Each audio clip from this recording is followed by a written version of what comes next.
కంచి మహాపెరియవ అనుగ్రహం పొందిన భక్తుల అనుభవాలను తెలుసుకోవడం మన అదృష్టం. పరమాచార్యుల జీవితం ధర్మానికి, నిబద్ధతకు, సనాతన ఆచారాలకు అంకితమైనది. ఈరోజు మనం మహాపెరియవ జీవితంలోని ఒక అద్భుతమైన సంఘటన గురించి తెలుసుకుందాం. ఒకప్పుడు తమిళనాడు యాత్రలో ఉన్న మహాస్వామి తిరుచి ప్రాంతంలో శిబిరం వేశారు. ప్రతిరోజు వేలాది భక్తులు ఆయనను దర్శించుకోవడానికి వచ్చేవారు.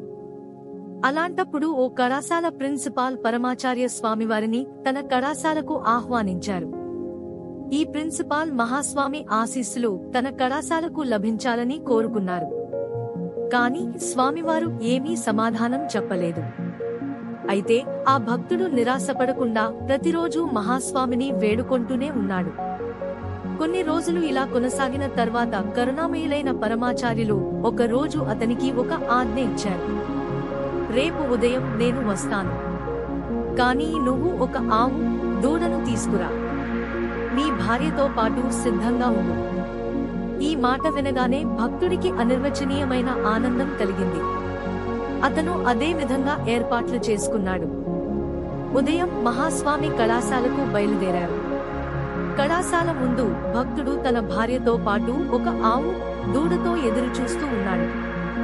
మహాస్వామి కళాశాల గడప దగ్గరకు వచ్చి ఆ భక్తుని ఒక ఆసక్తికరమైన ఆజ్ఞ ఇచ్చాడు. నేను నిన్ను అనుసరిస్తాను. నువ్వు ఆవును ముందు నడిపించు, నేను దాని వెనుకగా వస్తాను. ఈ విధంగా మహాపెరియవ కళాశాలను సందర్శించారు. ఈ సంఘటనను చూసిన భక్తులు ఆశ్చర్యపోయారు. ఎందుకు గోవు వెనుక నడవాలి అనే సందేహం అందరికీ కలిగింది. అప్పటి భక్తులలో ఒకరు సాయంత్రం స్వామివారిని అడిగారు, పెరియవా, మీరు గోవు వెనుక నడిచిన గుట్టు ఏమిటి? స్వామివారు చిరునవ్వు చిందిస్తూ వివరణ ఇచ్చారు. ఆ కళాశాలలో అమ్మాయిలు చదువుతారు. నేను నడిచిన మార్గం పవిత్రంగా ఉండాలి. శాస్త్ర ప్రకారం ఎటువంటి అపవిత్రమైన స్థలమైనా గోవు డెక్కల ధూళి తగిలితే అది పవిత్రమవుతుంది. అందుకే నేను ఆవును ముందుగా పంపించి దాని వెనుక నడిచాను. భక్తులందరూ ఇది విన్నాక ఆశ్చర్యచకితులై భక్తితో పరమాచార్య స్వామివారికి నమస్కరించారు.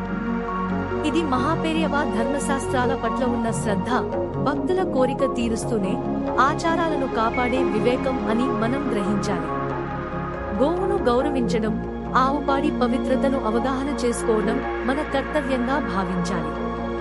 ఈ అద్భుతమైన ఘటన మీకు ఇష్టమైతే మా ఛానల్ సబ్స్క్రైబ్ చేయండి మరిన్ని మహాపెరియవ అనుభవాల కోసం.